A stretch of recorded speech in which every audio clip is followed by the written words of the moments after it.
If you like what I do, please consider subscribing to the channel if you haven't done so already, join the Patreon page, and purchase something from one of my online stores.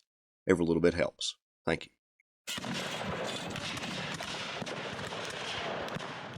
By June 1861, 11 Southern states had left the Union and began mobilizing their military forces to confront the United States. With the capital of the new Confederate States of America moving from Montgomery, Alabama to Richmond, Virginia, much of the war's focus began to shift to the Old Dominion, as the two nations' capitals lay about 100 miles apart.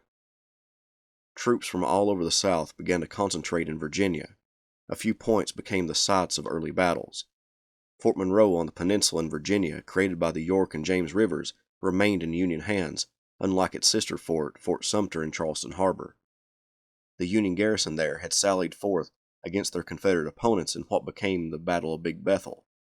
Union General George B. McClellan launched a campaign in what would become West Virginia to protect the Baltimore and Ohio Railroad, linking the eastern United States with the Midwest.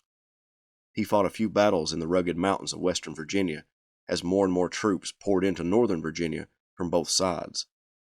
A fast assembling army under Union General Irvin McDowell assembled just outside of Washington, D.C. to protect the capital. Confederate General Pierre Gustave Toutant Beauregard confronted McDowell. North and west of those two armies were two other forces, a Union contingent led by Robert Patterson, and the Confederate garrison of Harper's Ferry commanded by Joseph E. Johnston. The numerically superior Patterson approached Johnston, who gave up Harper's Ferry and withdrew from the area. A back and forth between Johnston and Patterson occurred, with each side advancing, then pulling back. That is, until July 18th. Word came to Johnston that Beauregard was being attacked.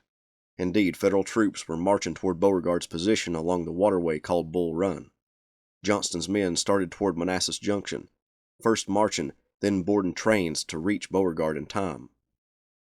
McDowell began moving his army of northeastern Virginia toward the rebels on July 16th. The inexperience of the troops resulted in slow movements by the blue columns. Daniel Tyler's division marched on the right flank. David Hunter's division advanced in the center, with Dixon Miles' division behind, and Samuel Heintzelman's division acted as the left flank. Beauregard's Army of the Potomac didn't have divisions, opting to utilize unattached brigades. Those units in an advanced position withdrew behind Bull Run. McDowell initially wanted to turn the Confederate right flank, but as the advance continued, he decided to concentrate near Centerville and assault Beauregard's left flank. Beauregard believed McDowell would attack his right and began moving troops to bolster that flank in anticipation of such an attack. On July 19th, Tyler's division went against McDowell's orders and began to advance on Bull Run to engage with the Confederates. A couple of couriers came to Tyler, but he waved them off as he sent Israel Richardson's brigade to approach Mitchell's Ford and Blackburn's Ford along Bull Run. Richardson took 40 men from each of his infantry regiments to form a battalion of men in order to reconnoiter the ground. They would be supported by 3 companies from the 1st Massachusetts. The Union troops first advanced toward Mitchell's Ford, but found Milledge Bonham's brigade defending the opposite bank. So they swerved off to their left, toward Blackburn's Ford. They couldn't see any enemy troops and decided to press toward that crossing. Unbeknownst to them, James Longstreet and his brigade of Virginians awaited them, concealed in the tree line. As the battalion of men got within range, the Virginians unleashed a volley into the blue ranks. The surprised Yankees skedaddled away from Bull Run, while the 1st Massachusetts advanced toward Longstreet's position, coming under the same fire. But the Bay Staters didn't move, and instead returned fire. One of Longstreet's men declared there were thousands of enemy, and some of the green troops began to waver and fall back. Longstreet took out his sword and sent them back into the ranks. After battling for an hour, the men from Massachusetts fell back. Richardson asked Tyler if he could send in the rest of his brigade. To the dismay of McDowell's aides, he consented. The 12th New York Infantry moved out toward the ford. Tyler reconsidered the attack after seeing the destruction to his artillery batteries and wanted the New Yorkers recalled, but they had already begun to engage. Tyler could either let the 12th New York succumb to their fate at the hands of Longstreet's men, or he could send in the 2nd and 3rd Michigan and what was left of the 1st Massachusetts to help. He decided on the latter. The other columns began to move to support their comrades.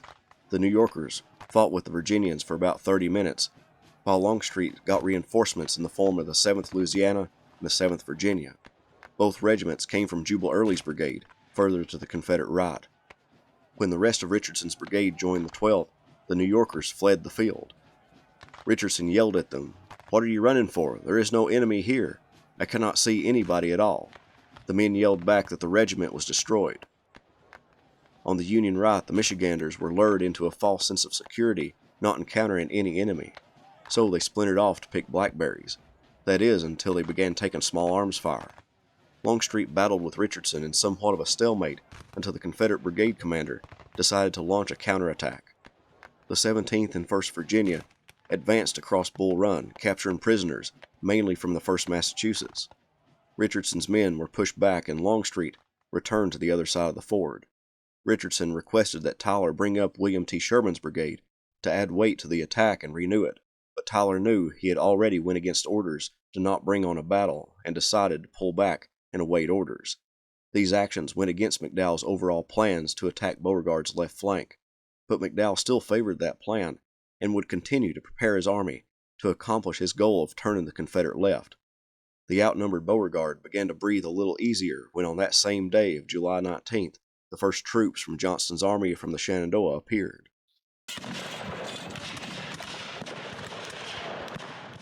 Pierre-Gustave Toutant Beauregard began getting reinforcements on July 19th, but most of them arrived on the 20th. They were a part of Joseph E. Johnston's army from the Shenandoah Valley. When Johnston arrived, Beauregard was now outranked by the Virginian, who would command all the forces. However, since Beauregard knew the ground, Johnston deferred a great deal of the plans to Beauregard. By the morning of July 21st, Union forces were now approaching Beauregard and Johnston along Bull Run. Irvin McDowell settled on holding the rebels in place at Mitchell's, Blackburn's, and other fords, while about half of the army crossed further to the north. Most of Daniel Tyler's division approached the stone bridge across Bull Run, and David Hunter's division moved toward Sudley Ford to threaten the Confederate left flank. Instead of arriving on the flank at around 7:30 a.m., Ambrose Burnside didn't reach it until after 9:30 a.m. Nathan Shanks Evans caught wind of what was happening and left 4 companies of the 4th South Carolina at the Stone Bridge and took the other 6 companies, along with the 1st Louisiana Battalion, to meet the foe.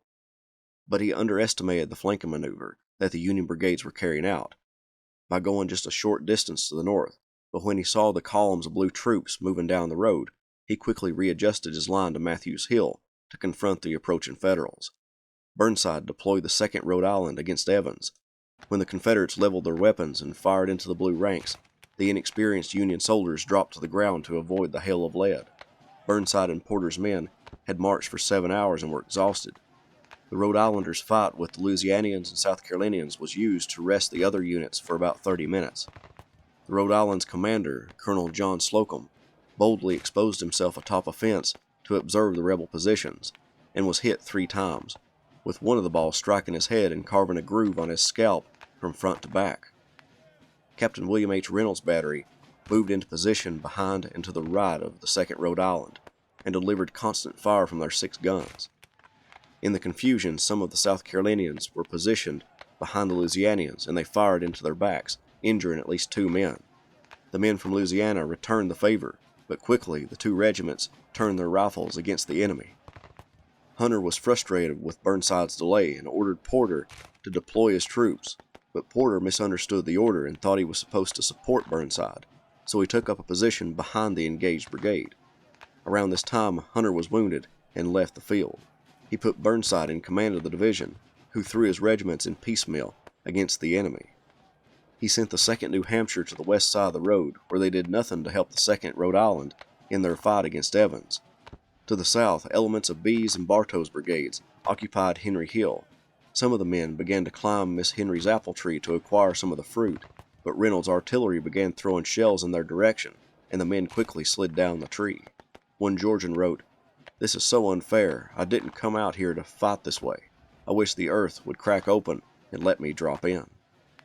Burnside ordered the 1st Rhode Island into battle, and for the 2nd Rhode Island to move to the left to make room for its sister regiment. These 2 regiments engaged with Evans' men in a prolonged fight. The Confederate brigade commander began to worry that he couldn't hold Matthews Hill against the overwhelming numbers now bearing down on him. He decided to try to even the situation by taking out the artillery. He ordered Major Wheat to charge Reynolds' battery, but the enfilading fire from the 1st Rhode Island forced them to move to the west across the road to get to safety. Now Evans badly needed help from the 4 regiments behind him on Henry Hill.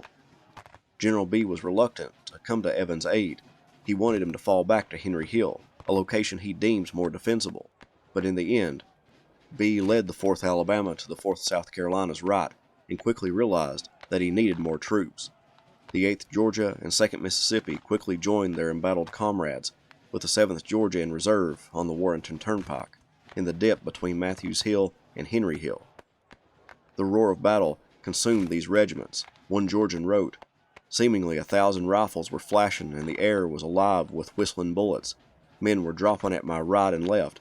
I could hear the ball striking our boys, and I saw many of them fall forward, some groaning in agony, others dropping dead without a word.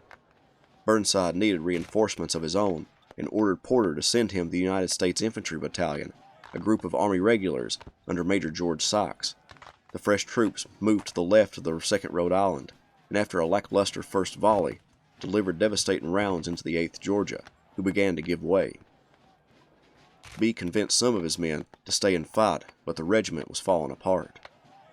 When the rest of Porter's brigade formed on the west side of the road and pressured the Confederate left, the Confederates gave way under the mountain pressure. The last to move off the field was the 4th Alabama, who, seeing a section of gray-clad troops approaching them from the east, mistook them for Confederates and moved toward them. It was actually Sherman's brigade, who had splashed across an unknown ford north of the stone bridge and was deploying on the field.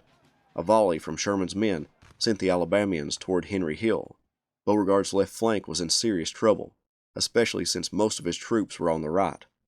However, he was beginning to send more troops to the threatened sector, one of which was a former professor at the Virginia Military Institute.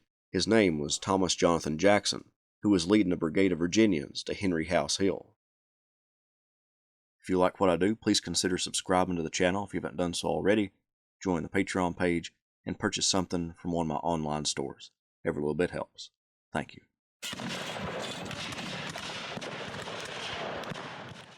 After being driven off of Matthews Hill, the Southerners fell back in disorder to Henry Hill. Only 2 regiments were organized enough to put up a defense, the 4th Alabama, who occupied the junction of the Warrenton Turnpike and the Manassas-Sudley Road, and the 7th Georgia, who guarded the Warrenton Turnpike just east of the Alabamians. The 2 units were backed up by artillery under John M. Bowden. Reinforcements in the form of Hampton's Legion and Brigadier General Thomas Jonathan Jackson's brigade were on their way to help the Confederate position on Henry Hill. After pushing the Confederates off of Matthews Hill, Burnside's brigade pulled back and did not pursue the retreating rebels. However, Andrew Porter's brigade did continue the chase. But instead of deploying the entire brigade against Henry Hill, the commander sent the 27th New York forward, and they pushed back the Alabamians as Hampton's Legion strengthened the 7th Georgia's right flank. The troops of the 4th scrambled behind in Bowden's artillery, who let out a destructive fire on the New Yorkers, who veered down the Warrenton Turnpike toward Hampton's men. The 7th Georgia was able to get within shouting distance of the 27th because both armies had various colored uniforms, and the men from New York thought the Georgians were fellow Federals. Soon, the 8th New York and the 14th Brooklyn, to back up the 27th, arrived on the field. A deadly firefight between the 2 sides ensued until both sides fell back to a safe distance. The 8th New York was so battered that they would not engage further in the battle. Hampton and the 7th Georgia had stalled the Union advance for about an hour. This presented plenty of time for Brigadier General Jackson to deploy his Virginians on Henry Hill. M. Bowden, who had nearly expelled all of his ammunition, told Jackson he only had 3 shots left and would fall back. Jackson told him to stay on Henry Hill because he needed to demonstrate strength, which might discourage the Union from attacking long enough for all of his men to be deployed.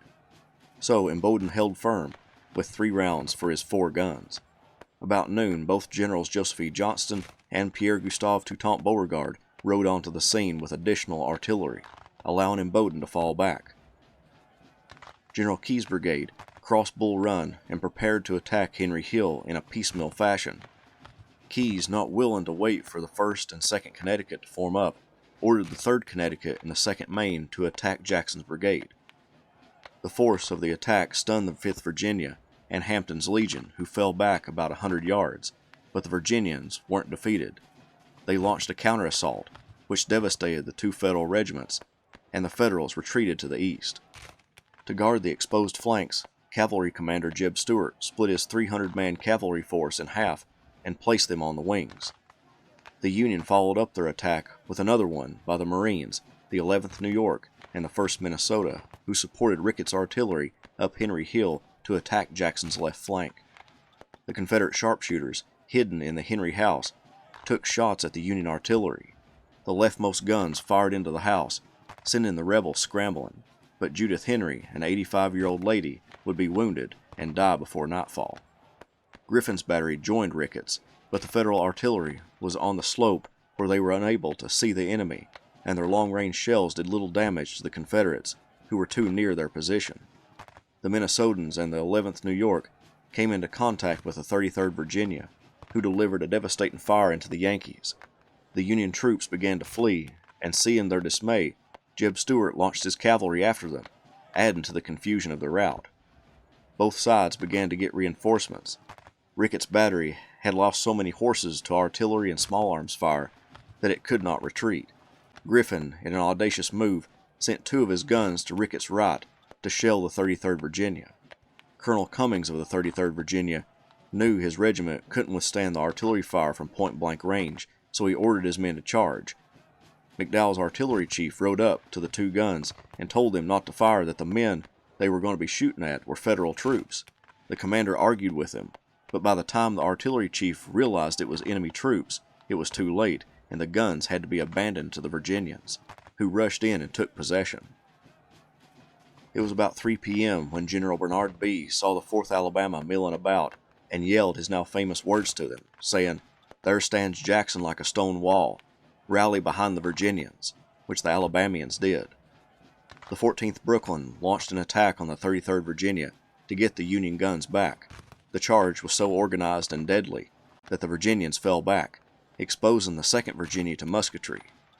The commander of the 2nd attempted to refuse a few companies to the flank, but in a panic his men bolted for the rear with the 33rd. Now the New Yorkers turned their attention to the prone Confederate artillery. Their small arms fire ripped into the artillerymen and threatened to turn Jackson's entire line. However, they didn't see Confederate reinforcements forming up on the reverse slope of Henry Hill. Jackson calmly ordered the 4th and 27th Virginia to face the enemy, then called out, "Reserve your fire until they come within 50 yards. Then fire and give them the bayonet. And when you charge, yell like furies." The Virginians did as they were told, delivering a withering fire into the men from Brooklyn, and then charged their ranks, sending them back across the Manassas-Sudley Road. The 6th North Carolina on the left saw a handful of men from the 14th Brooklyn defending the guns, and charged them, capturing the pieces, but deadly volleys from Union soldiers concealed in the woods beyond the road forced the North Carolinians back with nothing to show for their effort. The 4th and 27th Virginia, after defeating the 14th Brooklyn, attacked Ricketts' battery, which had lost so many horses that they couldn't pull their guns to safety. However, Griffin's 3 guns on the left of the Union line limbered up their pieces and proceeded down the slope. The Virginians now held the position around the house. The 1st Michigan was ordered to retake the lost batteries and went into hand-to-hand combat with the Virginians, but couldn't drive the rebels off, and that forced them to withdraw. To the south, a conglomeration of the 1st Minnesota, 11th New York, and 14th Brooklyn attempted to take back the guns, but a combination of artillery and small arms fire from the Confederates holding Henry Hill forced them back. Jackson's men wouldn't hold the cannons long, because the 11th and 5th Massachusetts would attack and drive the Virginians away. However, about the same time, General Beauregard, seeing that the position needed to be held, gathered Hampton's Legion and the 5th Virginia and personally led them to retake the artillery pieces. By this point, Jackson's regiments and troops were in a jumbled, disorganized mess. He pulled them back to bring order to the ranks. By this point, Colonel Nathan Evans had reformed some of his brigades since being driven from Matthews Hill. The fight over the Union guns just east of the Manassas-Sudley Road wasn't over. A conglomeration of troops from both sides descended on the artillery pieces, but ultimately, the Confederates won the prize. But Brigadier General Bernard B. would be shot in the abdomen in the charge and die the next day. This action by the Southern soldiers provided an opportunity for the Southern artillery to pull back a safe distance out of the fighting and also to refill their caissons. Colonel William T. Sherman and his brigade were about to launch their assaults on Henry Hill. Instead of ordering his men to attack in a concentrated effort, Sherman sent his regiments in piecemeal, sending the 13th New York in first. As the Yankee troops marched up the hill and fired on Hampton's men, voices from the smoke yelled out that they were firing on friends. This was a ruse by Hampton's men, but the fact that both sides wore variations of gray and blue only confused each other. After Hampton's men fired back, the ruse was found out, and both sides fired volleys into one another. Next, the 2nd Wisconsin moved up to confront the 5th Virginia, who applied the same ruse as Hampton, yelling that they were friendly. When the Virginians leveled their muskets and fired, the men from Wisconsin descended the hill, where their gray uniforms made them look like rebels to their fellow Union soldiers. A deadly crossfire resulted until the officers of the 2nd Wisconsin could alert their comrades to stop firing on them. Sherman then ordered his 3rd Regiment, the 79th New York, to attack the enemy. The ruse was once again performed, causing confusion and panic when the perceived Union troops fired on them. Like the other units in their brigade, the 79th New York descended the hill in defeat. The Union commander, Irvin McDowell's presence on the field, instilled courage in his men, and he helped organize another attack. The 69th New York, Sherman's last regiment, and the 38th New York prepared to attack Henry Hill, while the conglomeration of Union troops to the south prepared to retake the 2 guns lost. The attack succeeded in driving off the rebels. Henry Hill was finally in Union hands, but the battered Federal troops didn't expect the fresh reinforcements driving toward them from Philip St. George Cocke's brigade from the east and Millage Bonham's brigade from the south. The fresh rebel units rushed toward Henry Hill and sent the Union troops into a retreat. To the west of the Manassas Sudley Road, a lone Union brigade under Oliver Otis Howard attempted to attack Chin Ridge, but the brigades of Arnold Elzey and Jubal Early, as well as Jeb Stuart's cavalry, sent the men from Maine scampering to the rear. With that, McDowell possessed no more troops to continue the battle. The blue troops were now streaming along the roads destined for Washington, D.C. One of McDowell's staff officers remarked, "It was no use to do anything more, and they might as well start home." On the far eastern end of the battlefield, a few advances by James Longstreet and David R. Jones's brigades resulted in some minor fighting, but nothing significant. It had been a confusing battle, but the Confederates held the field. A few units attempted to chase after the Federals, particularly Stuart's cavalry, but by the time they made it to Sudley Ford, they had captured so many prisoners that they were running out of men to guard them, and subsequently to keep chasing after the others. That brought his pursuit to an end.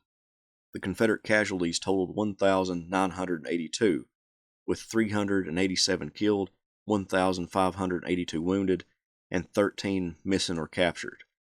The Union casualties totaled 2,896, with 460 killed, 1,124 wounded, and 1,312 missing or captured. This battle would stun both nations as to the amount of casualties.